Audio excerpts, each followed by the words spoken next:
Listeners, komunitas penggiat tanaman bonsai di Jember, Jawa Timur menggelar pameran dan kontes bonsai lokal rasa nasional. Ratusan bonsai milik peserta dari berbagai daerah dipamerkan dalam acara tersebut. Pameran dan kontes bonsai digelar untuk pertama kalinya di Kecamatan Wuluhan, Kabupaten Jember, Jawa Timur. Bonsai sebanyak 781 pohon milik peserta dari berbagai daerah dipamerkan di lapangan Kesilir, Kecamatan Wuluhan. Acara ini pun mengundang juri dari berbagai daerah dengan level nasional. Dan hadiah utama berupa sepeda motor disiapkan oleh panitia kontes. Dan Gemma, kita juga sudah terhubung ya dengan Ketua Panitia Pameran dan Kontes Bonsai di Jember oleh Bapak Agus Winarto. Halo, selamat siang Pak Agus. Halo, selamat siang. Iya, di sini ada Ajeng dan Gemma, Pak Agus. Iya, Mbak. Iya, Pak Agus nih, bagi MG listeners yang masih awam ya dengan tanaman bonsai, apa sih yang dimaksud dengan bonsai, Pak? Bonsai itu ada tanaman hutan ya, Mbak. Tanaman bukan, tetapi tanaman yang dikerdilkan. Jadi tanaman hias yang dikerdilkan. Itu visualisasi dengan dari tanaman yang besar. Bagaimana para trainer itu mengubah bentuk tanaman kecil itu serupa dengan tanaman yang besar tadi. Oke, nah Pak Agus ini kan panitia nih dalam kontes bonsai ini. Apakah Pak Agus sendiri ini suka mengoleksi tanaman bonsai? Suka sekali, Mbak. Oh, suka sekali ya. Ada berapa sih Pak jenisnya? Banyak, Mbak, kalau tanaman bonsai itu, Mbak. Bonsai itu rata-rata tanaman pohon yang daunnya bisa dikecilkan, yang daunnya bisa mengecil, itu yang bisa digunakan untuk bonsai. Selain itu juga yang batangnya jenis batang keras. Oh, jenis yang batang keras. Nah, kalau begitu tanaman apa saja tuh Pak Agus yang bisa dijadikan bonsai? Kalau tanaman hutan itu ada serut, ada arabica, ada kayak tanaman piket kayak iprit, beringin, itu juga bisa. Kalau yang tanaman dari yang budidaya itu juga timeng ataupun hokianti dan banyak lagi, Mbak. Oke, kalau tanaman-tanaman jenis tropis gitu ya, Pak Agus, yang bisa dijadikan bonsai ada tanaman apa aja tuh?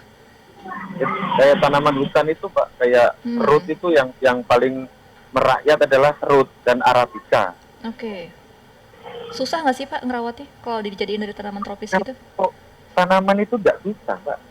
Kan butuhnya mereka cuma media tanah dan air. Kalau pupuk kita bisa sekali. Oh gitu. Dan itu perawatannya juga sangat-sangat ringan lah. Itu kita bisa ditinggal kemana-mana bisa. Misalkan udah tersiram, apalagi kalau pas musim hujan itu Nah Pak Agus, kan bonsai selain di Indonesia kan ada juga yang di Jepang ya Pak ya. Nah bedanya bonsai Indonesia sama bonsai Jepang tuh apa Pak Agus? Sebenarnya sama aja itu, Pak. Dari jenis tanamannya juga sama apa? Enggak, beda. Beda kan ya? Sebenarnya kalau yang dari Jepang, di Jepang itu kebanyakan kayak banyak cemara kan dari sinensis atau cemara udang banyak. Di sini juga ada gitu. Sama saja, Mbak. Cuman itu yang membentuk tergantung trainer-trainernya, Mbak. Mau dibikin karakter kayak apa, atau surrealis atau yang tegak lurus atau gimana kan, tergantung trainernya. Nah Pak Agus, kan bonsai di Jepang juga cukup diagungkan ya sebagai tanaman, harganya juga mahal. Kalau di Indonesia sendiri ini harganya mahal juga nggak sih? Di Indonesia bahkan sangat luar biasa juga, Mbak. Di sini harganya juga. Kalau untuk yang di sini ya, kalau harga 500 sampai 1 miliar itu. Sampai 1 miliar, Pak. Aduh, gaji saya belum sampai segitu, Pak. Iya. Bisa jadi aset dong ya Pak. Iya, wow. Itu memang bonsai itu seperti investasi sebenarnya. Oh, berarti itu ada ya Pak ya, orang maksudnya penghobi yang tanaman bonsai itu membeli sampai harga 1 miliar tuh ada Pak? Ada. Wow, Bapak sendiri punyanya paling mahal berapa Pak kalau boleh dibocorin? Kalau punya saya nggak begitu mahal, Mbak, paling kisaran 150-an. Ya ampun Pak, itu mah bukan gaji saya Pak. Tapi penyimpanannya gimana tuh Pak? Bapak nyimpennya di halaman rumah atau agak ada tempat khusus gitu? kalau bonsai gini Mbak, bonsai itu nggak bisa disimpan kita di dalam rumah kan juga nggak bisa. Dia harus kena sinar matahari kan. Ya kita simpan aja di kebun samping rumah kita. Yang penting sinar mataharinya cukup, penyiramannya juga cukup, sudah. Nanti perawatan kita paling pegang gunting aja. Kalau yang ada gunting. Pengen cuma gunting doang nih ya Pak ya. Ya. Berarti, nah saya juga penasaran nih Pak. Kan Bapak kita cuma pegang gunting. Nah, tapi kan kadang kalau gimana sih Pak kita memola ya, bikin pola, cara mengerdilkan bonsai, apakah bentuknya itu udah kita cari desainnya nih Pak ya? Ya. Atau sembarang aja Pak? Enggak, itu juga harus ada trainernya juga. Oh, ada trainernya juga ya? Kalau kayak gitu, kecuali kalau itu dari bahan ya, dari bahan kita lebih baik mengundang trainer yang sudah berkompeten. Ini pohon ini maunya gimana arahnya, cabangnya mau kemana, itu ada trainer. Nah, kalau itu sudah jadi, ya kan tinggal perawatan gunting aja. Begitu ya. Harus seperti itu ada ya. Yang tumbuh-tumbuh yang Iya.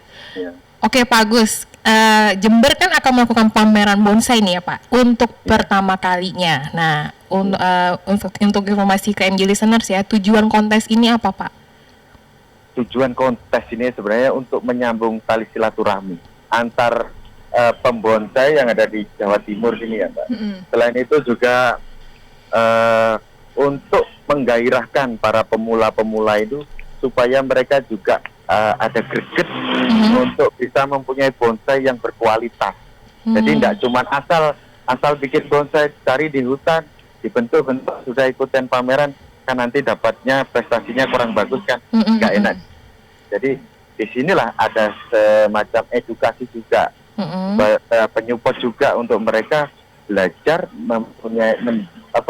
membuat bonsai lebih baik lagi supaya berprestasi gitu. Oke, nah nanti kriteria penilaian seperti apa nih Pak? Apakah dari kesegaran daunnya atau mungkin bentuk polanya? Iya, betul. Kriteria penilaian bonsai di sini kita bagi jadi 4 kelas.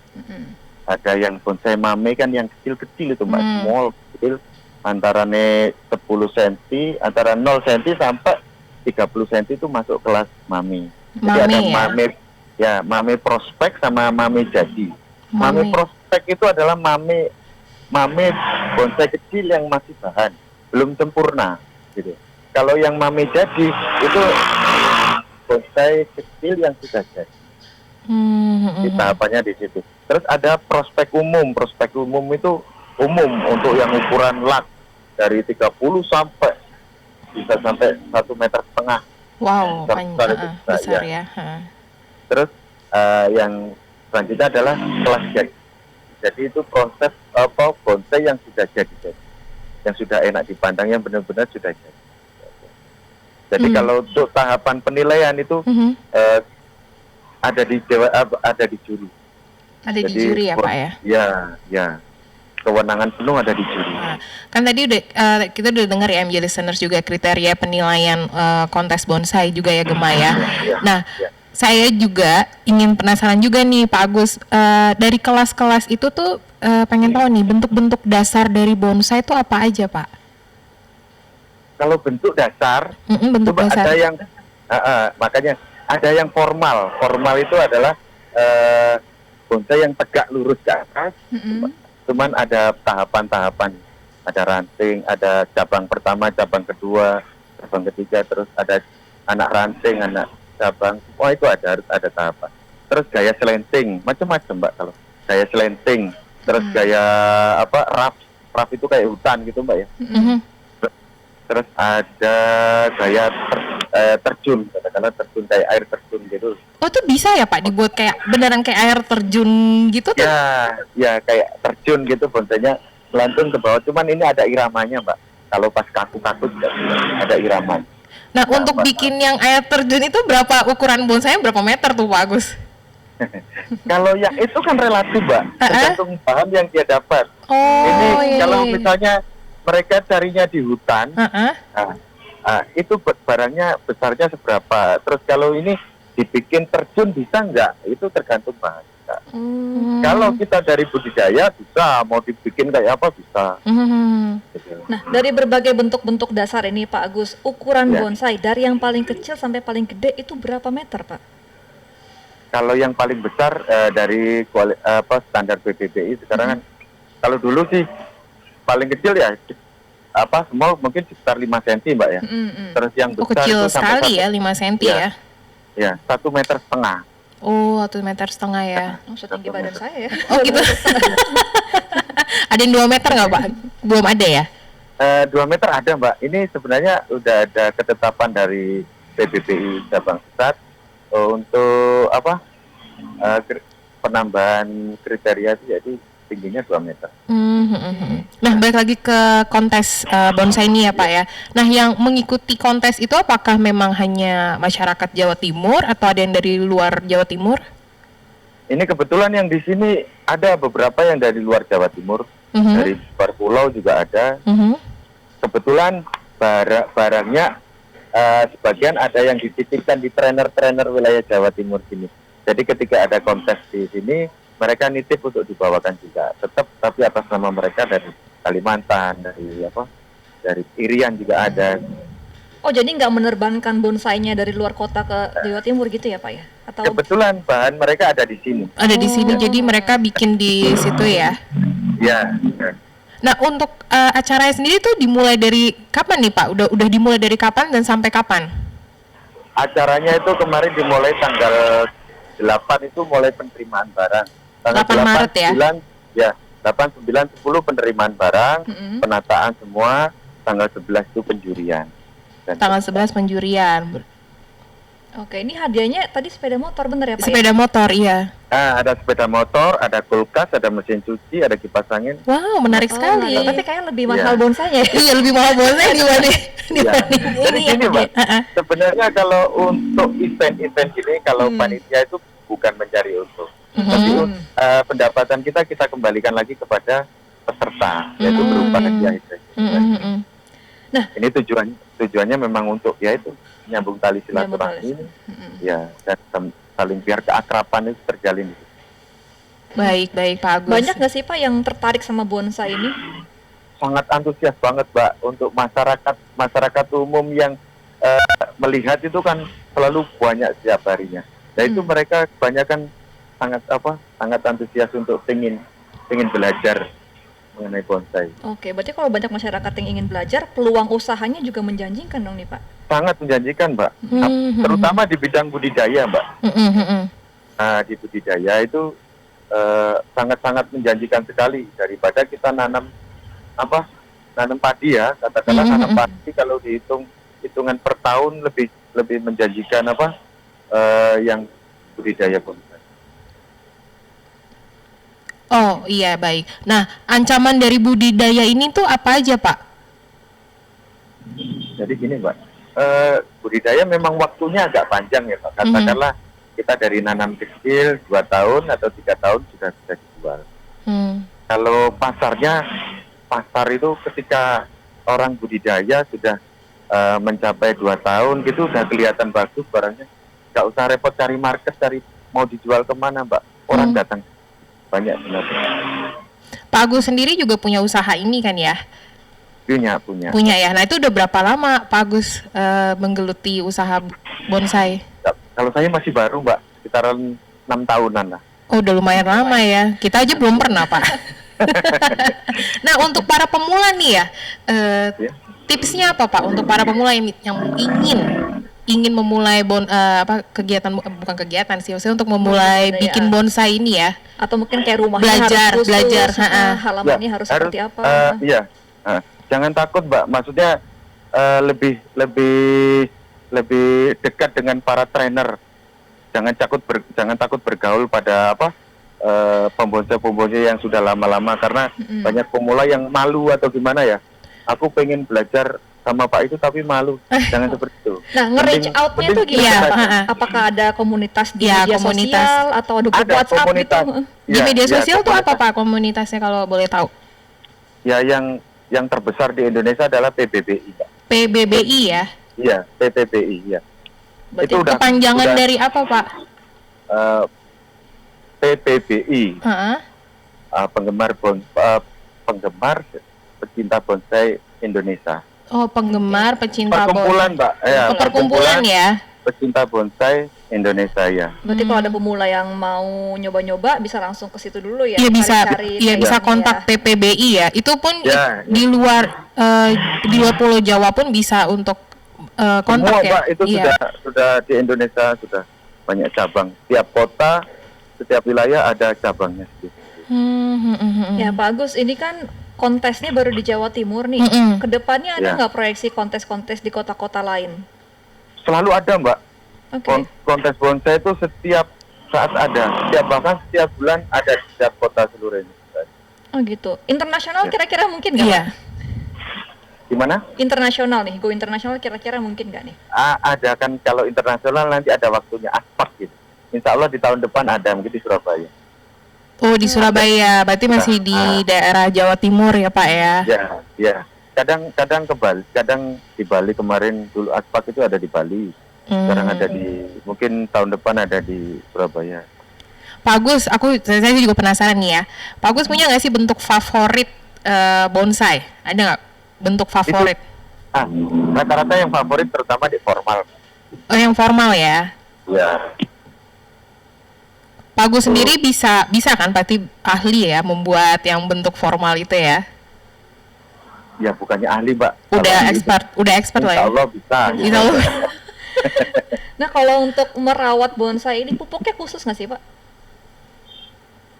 Gimana, Mbak? Pupuknya khusus nggak untuk merawat bonsai atau boleh pupuk yang biasa? Pupuk itu ada yang khusus juga ada. Kita misalnya tergantung para pembonsainya sih.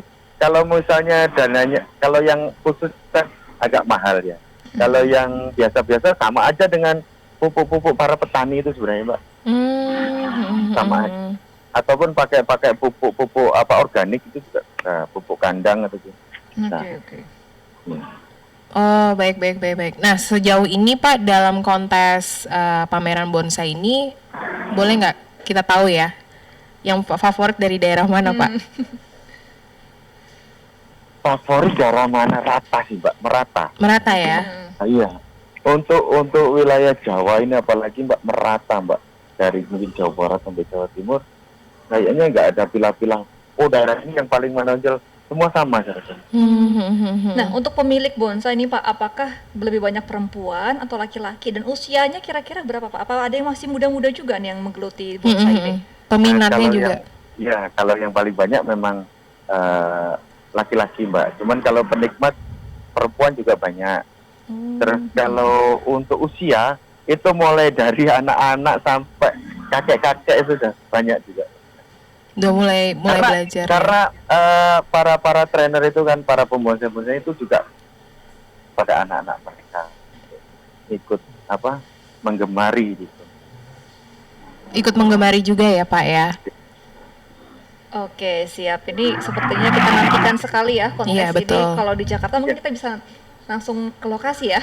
Iya. Atau mungkin kita bisa nonton kayak live streaming gitu nggak sih, Pak Agus? Ada nggak? Live streaming bisa nanti, Mbak. Kapan kira-kira? Enggak, maksudnya mungkin ada di akun sosmednya PBBI gitu, misalnya di-share linknya. Jadi mungkin masyarakat di luar yang tidak ikut ya, yang nggak bisa ke Jawa Timur tuh bisa lihat lah, bisa Banyak, tonton Pak. lah ya. Bisa di YouTube juga banyak. Di YouTube juga ada ya, Pak ya. Ya. Iya. Baik, Pak Coba Agus. kita, iya, Mbak. Oke, Pak Agus Winarto, terima kasih ya sudah bergabung dengan MG Listeners di Brunch Time. Semoga sukses acara kontesnya. Salam sehat, Pak Agus. Ya, Mbak. Terima kasih, Mbak. Terima Sama-sama. kasih.